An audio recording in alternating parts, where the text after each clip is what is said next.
আমি জয়, আপনারা দেখছেন পোলট্রি ফার্ম চ্যানেল। তো আমি আজকে এই 7 দিনে কী কী মেডিসিন ব্যবহার করলাম এবং আপনারাও কী কী মেডিসিন ব্যবহার করবেন। প্রথম 1 সপ্তাহ মুরগি আসার থেকে এই ইম্পর্টেন্ট খুব ঠান্ডার সিজন যেহেতু এটা, তো আমরা যত ভালো করে লালন পালন করব তত রেজাল্ট ভালো হবে এবং আমাদের পয়সা বেশি ঢুকবে। তো এই নিয়ে ভিডিওটা আমি আজকে বানাচ্ছি। তো মোটামুটি 8টি মেডিসিন আমি কথা বলবো। তো যারা যারা আমার চ্যানেলে নতুন অবশ্যই চ্যানেলটা সাবস্ক্রাইব করবেন আর ভিডিওটা লাইক করবেন। আর ভিডিওটা একটু বড় হবে, তো অবশ্যই লাস্ট পর্যন্ত দেখবেন। আমি লাস্টে অনেক একটা ইম্পর্টেন্ট ওষুধের কথা বলবো। তো চলো ভিডিওটা শুরু করি। আর একটা কথা, যারা আমার সাথে কথা বলতে চান তারা আমাকে হোয়াটসঅ্যাপে কল করতে পারেন এবং নর্মালও কল করতে পারেন। যারা আমাদের ইন্ডিয়া থেকে অবশ্যই আমাকে কল করবেন। আর আমাদের অনেক দাদারা আছে বাংলাদেশ থেকে আমার ভিডিও দেখে, তো অবশ্যই আমাকে হোয়াটসঅ্যাপে যদি কোনো কথা থাকে তাহলে হোয়াটসঅ্যাপে অবশ্যই আমাকে মেসেজ করবেন, আমি অবশ্যই রিপ্লাই করব। চলো ভিডিওটা শুরু করি। তো আমি ফার্স্টে আমার মুরগি দেখিয়ে দিচ্ছি। আজকে আমার মুরগির হলো 7 দিন। আমি কালকে ভ্যাকসিন করব, ফার্স্ট ভ্যাকসিন। তো আমার মুরগি মোটামুটি এখন খুব সুস্থ আছে, মর্টালিটিও খুব কম। খুব কম বলতে 10টার মতো মর্টালিটি হয়েছে, যেটা আসার 2 দিনের মধ্যেই হয়েছে, এখন হচ্ছে না যেহেতু আমার ম্যানেজমেন্ট মোটামুটি চলছে। আমি গ্যাস বুটার এখনও 2 ঘন্টা করে চালাচ্ছি, যদিও যখন বেশি ঠান্ডা হয় তখন একটু চালিয়ে দিই। আর চলো ভিডিওটা মেডিসিনগুলো দেখানো যাক। বাচ্চা ঢোকার পরে যেটা আপনারা করবেন, ফার্স্ট যেটা জল দিবেন, জলটা দিবেন হলো ইলেকট্রিক সি দিয়ে, যেটা আমি আপনার স্ক্রিনে দেখতে পাচ্ছেন ইলেকট্রিক সি। এটা মোটামুটি কাজ করবে কি, যে যখন বাচ্চাটা আসে গাড়িতে করে আসে, অনেক দূর থেকে আসে, তো অনেক ক্লান্ত হয়ে যায় এবং হাঁটাচলা করতে পারে না, এরকম একটা বিষয় থাকে। তো এই জলটা, এই ওষুধটা দিলে, এই জলের সাথে দিলে মোটামুটি বাচ্চাটা একটু সুস্থ হবে এবং একটু এনার্জেটিক ফিল করবে। তো তাতে খাবারটা একটু খাবে। আর এটা যদি না পারেন তাহলে অবশ্যই যেটা মানুষরা খায়, যেটা গ্লুকন্ডি জল, এটাও দিতে পারেন। এটা দিলে একটু ভালো হয়। দেখতে পাচ্ছেন এটা হলো নাম মাইক্রোগার্ড। এটা সকালবেলা করে দিতে হবে 3 বার, জল শোধন ছাড়া। তো এটা পরিমাণটা আমি বলে দিচ্ছি। এটা পরিমাণটা হলো 1000 পাখিতে মোটামুটি 50 গ্রাম করে দিতে পারবেন। আর এটা জল শোধন ছাড়া দিতে হবে 3 দিন।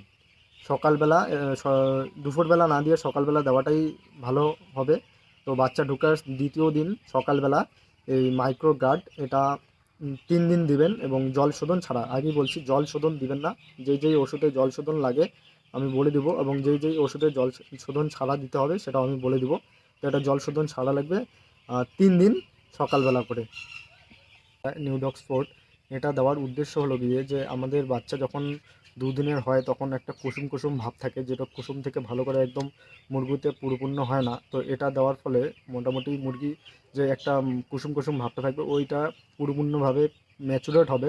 তো এটা রাতের জলে দিতে হবে। রাতের জলে 1 লিটার জলে 1 গ্রাম করে দিবেন এবং এটা জল শোধন ছাড়া দিতে হবে।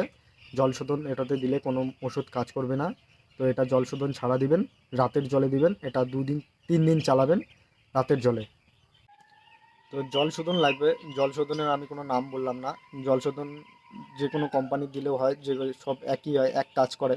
তো জল শোধন আপনাদের ওখানে যেটা যেই কোম্পানিরই পাওয়া যাক না কেন আপনারা ব্যবহার করবেন। লিকুইড যেটা হয় জল শোধন, ট্যাবলেট না। ছোটোবেলায় লিকুইডটাই খাওয়ানোর চেষ্টা করবেন, খাওয়ানোর চেষ্টা না, একটু লিকুইডটাই চলবে। তো যেটা ট্যাবলেট থাকে ওটা দেওয়া যায় না। তো যারা যারা ভাবেন যে বড় হলে যেটা ট্যাবলেট দেয় ওই ট্যাবলেটটা না, এটা লিকুইড হয়।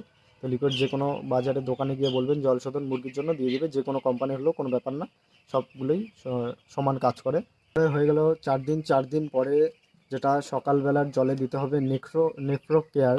এটা মোটামুটি এটার কাজ হবে, যেটা আপনাদের মুরগি যদি জল কম খায়, এবং জল কম খাক আর বেশি খাক কোনো ব্যাপার না, তো এই ওষুধটা দেওয়ার ফলে জল বেশি খাবে। জল বেশি করে খাওয়ার ফলে কী হবে, যাতে আমাদের মুরগির কোনো কিডনির সমস্যা হবে না। তো 20 দিনের মধ্যেই কিডনির সমস্যা হওয়ার সম্ভাবনা থাকে। তো ছোটোবেলার থেকেই এই মেডিসিন আমাদের ব্যবহার করলে কিডনির কোনো সমস্যা হবে না। আর আমরা যদি ভালো করে লালন পালন করি তো অবশ্যই আমাদের মুরগির রেজাল্ট খুবই ভালো হবে। তো অবশ্যই মেডিসিনগুলো ব্যবহার করবেন। তো এই মেডিসিনটা এই কাজ করবে। এই ওষুধটি হলো ভিটামিন ই। তো এটার কাজ হলো গিয়ে যে আমাদের মুরগি ঝিমানো একটা ভাব থাকে, দুর্বলতা একটা ভাব থাকে। তো এটা মোটামুটি হাজার হাজার বার্ডসের জন্য 50 গ্রাম করে দিবেন। তো এটা দেওয়ার উদ্দেশ্য হলো যে ঝিমানি যে একটা ভাব থাকে, ঝিমানি ভাবটা দূর হবে এবং ইমিউনিটি পাওয়ারটা ঠিক থাকবে, ঠিকভাবে হাঁটাচলা এরা করবে, খাবারটা বেশি খাবে। তাতে আমাদের মুরগির বডি ওয়েট অনেক একটু বেশি ভালো হবে। আর ঝিমানো ভাবটা চলে গেলে মুরগি বেশি খাবে। তো এই ভিটামিন ই এটা দিতে পারেন। এটা দিলে মুরগি সুস্থ থাকবে এবং ভালো খাওয়া দাওয়া করবে। তো নেক্সট ওষুধ সবথেকে বেশি ইম্পর্টেন্ট, যেটা আমাদের ফার্মে যখন মুরগির ল্যাম হয়, তো ল্যামটা কিসের জন্য হয়? এর জন্যই হয়। ল্যাম এবং একটা মুরগি ছোট হয়, একটা মুরগি বড় হয়, দুর্বল থাকে। তো যেটা হলো গিয়ে একটা মুরগি হয় 2 কেজি, একটা মুরগি হয় 1.5 কেজি, একটা মুরগি হয় 2.5 কেজি। তো এরকম অসমান মুরগি থাকে এবং ল্যাম হয়, যে ভিটামিনের কমের জন্যই ল্যাম হয়।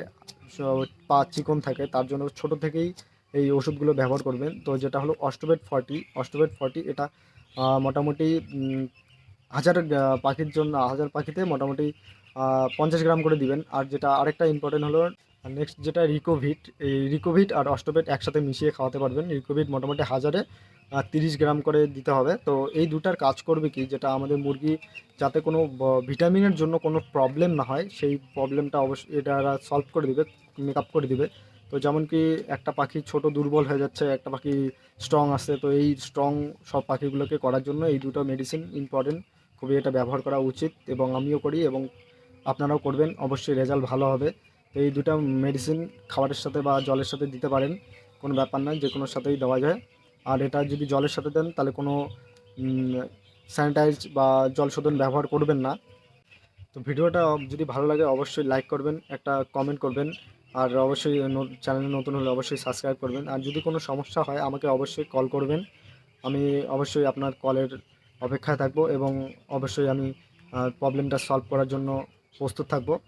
তো কল করবেন, আর ভিডিওটা ভালো লাগলে অবশ্যই লাইক করবেন। আর যারা যারা আমাদের বাংলাদেশ থেকে দাদারা দেখেন, অবশ্যই দাদাদেরকে জন্য আমি অনেক খুশি হই যে আমার ভিডিও দেখেন, কমেন্ট করেন, আমাকে হোয়াটসঅ্যাপে কল করেন। তো অবশ্যই ধন্যবাদ দাদারা, এইভাবেই আমাকে সাপোর্ট করতে থাকো। আর আমার চ্যানেলে এই ধরনের ভিডিওগুলো আমি বানাই। তো অবশ্যই যদি কোনো অসুবিধা হয় আমাকে কল করবেন আর আমার চ্যানেলটাকে সাবস্ক্রাইব করবেন। ধন্যবাদ।